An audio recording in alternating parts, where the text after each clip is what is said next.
Hey Creep Freaks, Ren here. Got a ghost story for you today about a lovely Victorian mansion that has a bit of an interesting interior decor.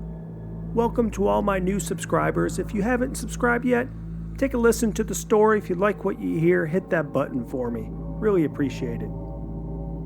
Now, let's get to tonight's story.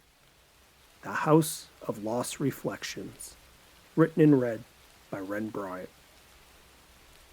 The Airbnb looked like a dream come true when Sarah first saw the listing online.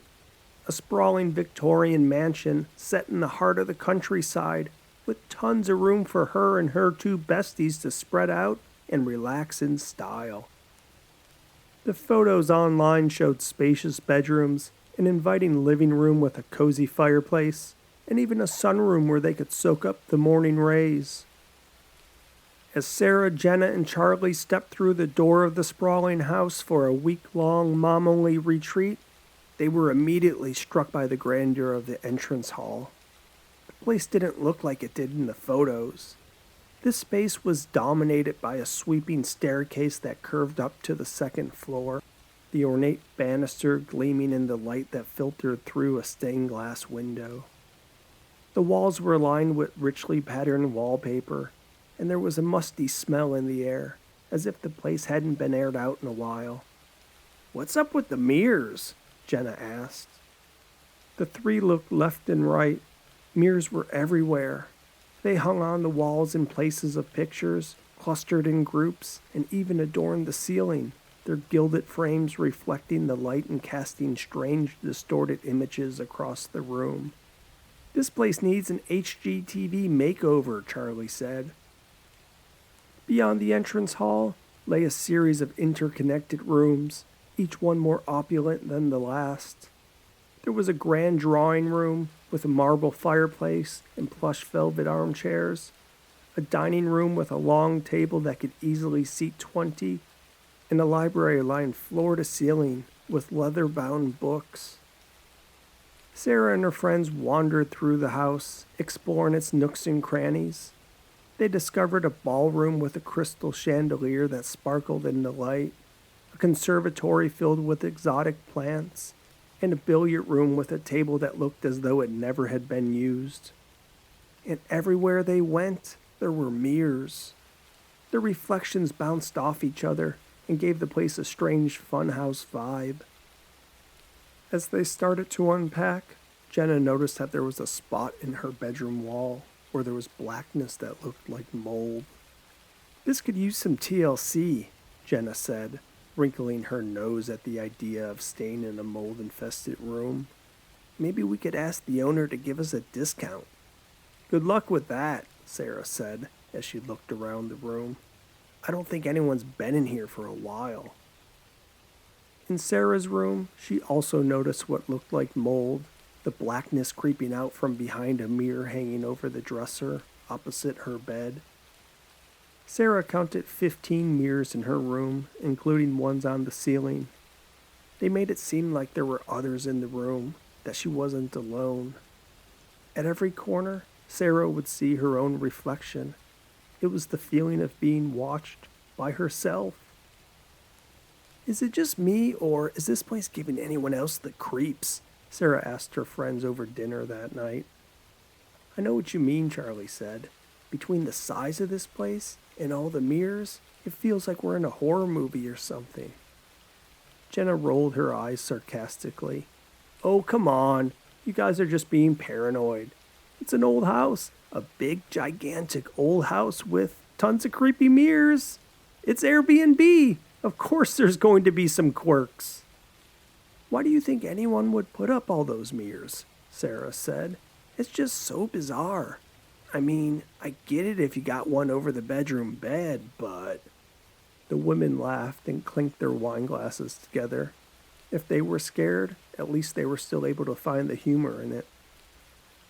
When it came time for bed, Sarah had to dig out her eye mask.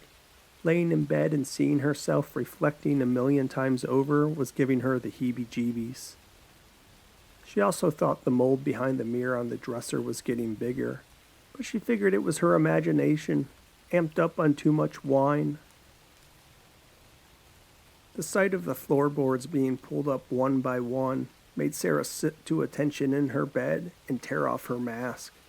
She could feel her heart beating against her chest, and staring into infinity of the mirrors made her question whether she was still dreaming. When she looked straight at the mirror over the dresser, the reflection that came back wasn't her. The black mold behind the mirror had doubled in size, too. She gasped and scrambled backwards, knocking over the bedside table. When she looked up again, the reflection was gone, replaced by her own image, and the mold was as she first saw it. "What the hell was that?" she muttered to herself. As Sarah got dressed and headed downstairs, she decided to call the owner of the Airbnb to voice her concerns. She wanted some answers, both about the safety of being in a house with mold, but also what's with all the mirrors? And why wasn't any of this shown in pictures of the place? But when she called the number on the website, all she got was a voicemail message. "Hi, this is John. Sorry I can't take your call right now. Please leave a message and I'll get back to you as soon as I can." Sarah left a message detailing the mold growing in the bedroom, and she also mentioned she had a strange occurrence in the house. She asked for an explanation. But as the day went on, she heard nothing back from the owner. Determined to not let the house ruin her weekend, Sarah decided to take matters into her own hands. She went to a local hardware store and bought some bleach and white paint to kill and cover up the mold. She also bought some blankets. She wouldn't be able to cover up all the mirrors, but she could at least take care of some, like the one over her dresser. She was hoping this would make the house feel less creepy, that it would make the unsettling feeling go away. As they worked, Sarah and her friends seemed to relax a little. They put on some music and joked around, trying to make the best of the situation. They scrubbed the bleach on the spots in Jenna's room and slapped on some cheap white paint to cover things up. The wine flowed as they went to work on Charlie's room. Sarah lip-synced with the paintbrush handle when My Humps by Black Eyed Peas came on. "What you gonna do with all that junk?" she sung to Charlie and Jenna. Charlie didn't see the table behind her as she stepped backwards, laughing. She accidentally knocked over the rosewood candle Sarah had also picked up at the store to get rid of the musty smell. The curtains caught immediately as the candle flame kissed its dry fabric. As the flame hopscotched its way up the curtain, the women screamed and scrambled to find something to put out the flame. Jenna took off her shoe and tried stamping it. Charlie ran to the bathroom, but there was nothing to put the water in but her hands. Sarah ran for a fire extinguisher until she realized she didn't know where it was, or if the house even had one. When she decided to run for their phones, which were sitting on the kitchen island, the flames jumped across the wall and belched in front of her, making her scramble back to the center of the room. Panic set in. The women frantically searched for a way to get out of the room, but the flames dancing in the mirror made it difficult to figure out which way was what. The smoke was starting to make it difficult to breathe. It wasn't until Sarah kicked at the wall in desperation that she realized there was a hidden door next to where they had been trying to fix the mold on the wall. The women all kicked together, knocking down the drywall and wood. Then they all piled into a secret room, coughing and gasping for air. But as they caught their breath, they realized they weren't alone in the hidden room. The walls were lined with old dusty mirrors that reflected back their haggard images. There was also an old book on the ground, something leather-bound with old yellow paper inside. Sarah picked it up and opened it. "It looks like a journal of some sort," Sarah said. "Really old." Guys?" Jenna said as she pointed to the growing fire in the bedroom. "We really need to get out of here." The woman coughed and gasped for air, trying to come up with a plan. They knew they had to get out of the hidden room before the fire spread, but they also couldn't risk running through the flames and smoke. "Hey, there!" Charlie yelled, pointing to what looked like a frame holding a black glass. "That's not a mirror," she said. "Well, it is, but I think it's a one-way mirror. That's my room on the other side. That's not a reflection. There's no flames over there." The women looked at each other and began kicking at the dark mirror, trying to smash it with their feet. Jenna picked up a mirror with a golden heavy frame and hoisted it far above her head. "Cover yourself," she said as she smashed it against the one-way mirror, sending glass flying and a puff of smoke out the escape hatch. The women ran into Charlie's room, then down the stairs to the kitchen, where they got their phones and called the fire department. They watched in horror as the flame consumed the upstairs of the old Victorian mansion, grateful to have made it out alive.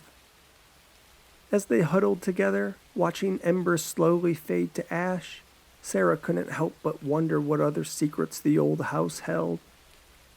The following day, after the firefighters managed to put out the blaze, Sarah and her friends were allowed to collect their belongings from what was left of the Victorian mansion. As they sifted through the ashes, Sarah couldn't shake the feeling that there was something she needed to know about the journal she had found. She decided to take it with her, hoping to unravel its mysteries and find some answers. As they settled into a new, nearby Airbnb, Sarah started to read the journal, which belonged to a woman named Margaret. Margaret had been the wife of the original homeowner, a man named Edward.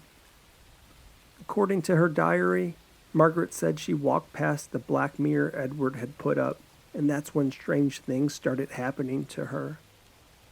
Edward had become convinced that his wife was a witch after he failed to see her reflection one day.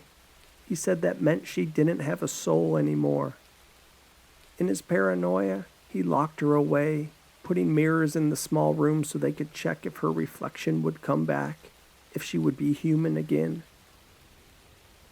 Edward did everything he could to try and get the evilness out of his wife, even putting in a one-way mirror in which she could watch their child, Evelyn. He thought her God-given maternal instincts would send the bad spirit out of her. Edward also brought a priest to the house every day, who performed blessings and exorcisms to try and cleanse her of her supposed witchcraft. Unfortunately, nothing worked. In her diary, Margaret wrote about her increasing feelings of isolation and despair as she was forced to stare into the mirrors for hours on end. The more time Margaret spent in the tiny mirror-lined room, the more her sanity began to crumble under the weight of her confinement and the constant assault of the priest's rituals. Margaret eventually succumbed to her despair. Her last entry said she was so close to dying, and that she loved her husband even though he locked her away. It was the most depressing thing Sarah ever read. She wondered if the Airbnb owner knew any of this, if he knew about the hidden room or the reasons for the mirrors. And then something clicked in Sarah's head. She thought of how she saw the other reflection in her bedroom mirror, the one with the mold growing behind it. She wondered if the mirrors were still up for a reason. Terrified, Sarah confided in Jenna and Charlie about the journal and the tragic story of Margaret. She didn't say anything, though, about her hunch that there was still something in the house, about something she saw. The next night, however, strange occurrences began to take place in their new Airbnb. Shadows seemed to move on their own accord, and Sarah woke up twice, hearing whispers of voices she didn't recognize. When Sarah noticed the other women looking like they hadn't slept either, she decided it was time to tell them the stuff about the mirror and the mold, the real reason she went and got that bleach and white paint. Sarah thought they might laugh at her, but she was surprised to learn they had similar experiences too, and they also didn't want to say anything. "I think someone's following us," Sarah said, clutching her coffee cup in front of her face. "Something from that other house." "What do you mean?" Jenna said. "Like that stuff about Margaret and the witch?" "Yeah," Sarah said. "Hey, did either of you see a black mirror in that house?" Jenna and Charlie shook their heads. "Why?" Charlie asked. There was that line in Margaret's writing about her passing a black mirror, Sarah said. She only wrote about it once, that it happened before things started happening. It stuck out to me, so I decided to look it up. Apparently these dark mirrors are called scrying mirrors. They allow contact with the spirit world, kind of like a crystal ball, I guess. So what? Charlie said. Well, maybe there was one in the house. Maybe we passed it and conjured up spirits or something. I think we should go back and check. Jenna and Charlie's heads jerked back, surprised that Sarah would make such a suggestion. You're crazy, Charlie said. Number one, there's no spirits or anything like that. And number two, the house burned down. Yeah, come on, it's our retreat week. It's not ghost hunters, Jenna added. As Sarah took a sip of her coffee, the women heard a creak from upstairs, as if somebody was shifting their weight back and forth on the hardwood floor.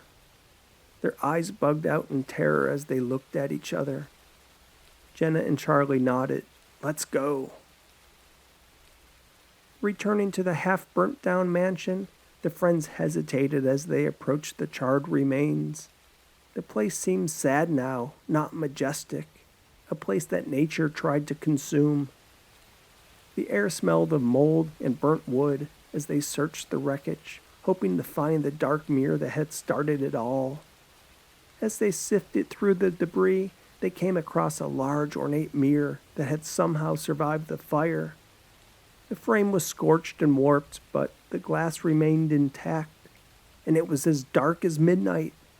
Sarah was certain that this was the mirror responsible for Margaret's suffering, the source of the supernatural that reached out to them. With a mixture of fear and determination, the three friends decided to break the mirror in the hope that it would release Margaret's spirit and free them from her haunting. Gripping the leg of a burnt chair, Sarah swung at the mirror with all her might. The glass shattered into 1,000 pieces, and a gust of wind seemed to rush through the remains of the house, as though a great weight had been lifted. I think we did it, Sarah said, smiling. Come on, let's get out of here. Let's go enjoy the rest of our week. When Sarah and Jenna got to their car, they realized Charlie wasn't behind them. Charlie, where'd she go? Jenna asked as she looked around. Charlie! Charlie! Come on, back to the house, Sarah said. The two ran back to the charred house, calling for Charlie the entire time. She was nowhere.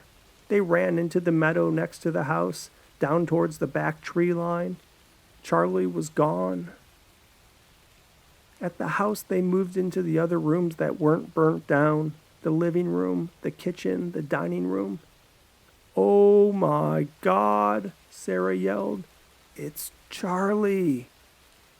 Jenna came running. Sarah pointed with her left hand as her right hand covered her mouth. In one of the shards of the scrying mirror, Charlie's reflection stood, looking despondent, like she had just watched a lover walk out the door. Jenna picked up the shard carefully, inspecting it. That sharp triangle piece of mirror somehow held in Charlie's reflection, but there was no Charlie to reflect. She's moving! Sarah screamed. In the mirror, Charlie moved her hands, pounding against the mirror surface but making no sound. It wasn't a reflection of Charlie in the mirror, it was Charlie herself. The women tried to get Charlie's attention by waving at her and speaking to her, but it was no use. The black mirror might as well have been a black box. Charlie couldn't see or hear them. As Jenna and Sarah searched for the other scrying mirror fragment pieces, Sarah came across another leather-bound book. It looked similar to the one she had found in the hidden space, Margaret's journal. She brushed off the charred remains on the book cover and carefully opened the yellow pages. A handful of them fell to the ground. It was another journal, but this one was Edward's. It was nearly the opposite account of Margaret's. In his vision, Edward told of witch-like behaviors his wife exhibited, how she experienced mania, outbursts, spoke in strange accents. He chronicled how he tried to help her, but nothing seemed to work. He He wrote that he begged God for mercy, but there was none. So he made a deal with the devil. The devil could have his soul, but not that of his wife's. Edward thought the devil would come for him, kill him and take his soul. Then the beast would come for his wife. He was the master of lies after all, so Edward didn't believe the devil would honor the deal to leave his wife's spirit go free. Edward wrote he had a plan to outsmart the devil. He stopped feeding his wife, letting her slowly waste away. In her final day, he saw her reflection come back, and he turned the mirrors around her body towards heaven, ensuring the spirit would rise after death. Then he put mirrors all around the house so they would bounce off each other at odd angles, a tangled web of mirrors, a maze of torment. His plan was to kill himself and release his own spirit into the mirrors and forever be one step ahead of the devil. He would never get to heaven, but he would also avoid being taken to hell. As Jenna and Sarah read Edward's twisted account of his desperate attempt to cheat the devil, they realized that they had unwittingly unleashed Edward's trapped spirit when they shattered the scrying mirror. In doing so, they had also trapped Charlie within the mirror fragments, just as Edward had intended to trap his own soul. Horrified, the two friends knew they had to find a way to release Charlie from the mirror's grasp and set things right. "We gotta go get someone," Sarah said. "There's nothing in either book that explains what we should do." Jenna took out her phone and found the name of a local historian and paranormal expert, hoping to gain insight on how they can undo the damage they had caused and get Charlie back. After hours of research and consultation, the expert told them that to release Charlie and to ensure Edward's soul would face his deserved judgment, they would need to reassemble the scrying mirror with all its fragments and perform a ritual to break the curse. Working tirelessly, Jenna and Sarah gathered every shard of the mirror they could find and began the painstaking process of piecing it back together. As they neared the end, they could see Charlie's reflection becoming clearer and more coherent. But there was a piece missing, a triangle chunk that made up the left side of Charlie's head. They looked everywhere for the piece, digging under burnt debris and searching outside the house until nightfall. The piece was nowhere to be found. Without the piece, Charlie would never be free, the expert said. Jenna and Sarah bought a tent and camped next to the burnt-down house, spending all their waking hours searching for that small black piece. They searched until their retreat week was over, and they still found nothing. Charlie remained in the mirror. Jenna and Sarah broke down on their final day. They were mad at themselves for not being able to find the piece. Sarah was mad that she booked the vacation at all, that she got fooled by the pictures. The paranormal expert agreed to continue looking for the piece, and that he would keep the scrying mirror safe in his possession. Every year, Jenna and Sarah would come to the same spot, camp, and search for that missing piece of mirror. They eventually sifted through the entire remains of the house. No one could understand how the piece couldn't be found. Sarah had her suspicions that the devil didn't much like Edward's trick, and he took the next soul he could, and that next soul just happened to be Charlie.